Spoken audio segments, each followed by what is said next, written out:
Hey, did you hear about what happened at the Christmas party? Man, I can't believe that went on. Wow, isn't that phenomenal? Shh, he's coming. This is the sort of stuff that goes on inside of organizations all the time. And it's what we go to call the chatter in the background that ultimately become the stories that impact and affect your culture. One of the things that I was taught very early on by a great mentor, a gentleman by the name of Nick Dowling, is that he said to me, Josh, never ever do anything that you wouldn't want on the front page of the Australian Financial Review. And I think it's a really important conversation as organizations grow and as people mature, that we start to have that really important discussion that you are going to become a role model inside of the community. Most importantly, you've got to start doing things that literally you'd be really proud to go and do. And what you've got to realize is that literally you can build a phenomenal company culture that can be taken in seconds when people don't play by the rules. The secret is to make sure that you're starting to get very clear about what our culture is all about. Now, it's going to be defined by the way that you think about your organization. If you're in a position that you want a really clean culture, that might mean that your Christmas party is not going to be at a big venue in town, but maybe at the zoo instead, where they get to bring their kids and you have a great family day.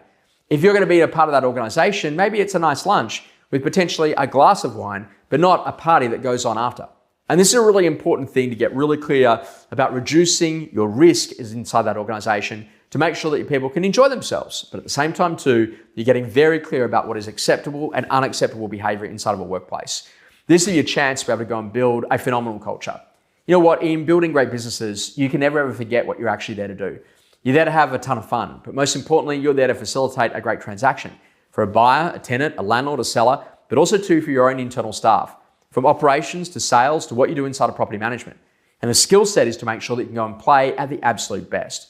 Inside of an organization, you can be a phenomenal person, but at the end of the day, if people are telling a story about you of something that you may or may not have done, those little rumors will be the things that will literally bring you undone. So be the person who leaves early. Be the person who's in a position that you just don't put yourself in a compromising position. But most importantly, be the sort of person who really is there to actually support people and to make them truly great around what it is that they do. This is a call to make sure that you become one of the best, that you're absolutely in pursuit of excellence, and to make sure that your behaviors and the activities that you do are in line with the type of person that you want to become. We can all be better, and this is your chance to be able to step it up and to play at a brand new level.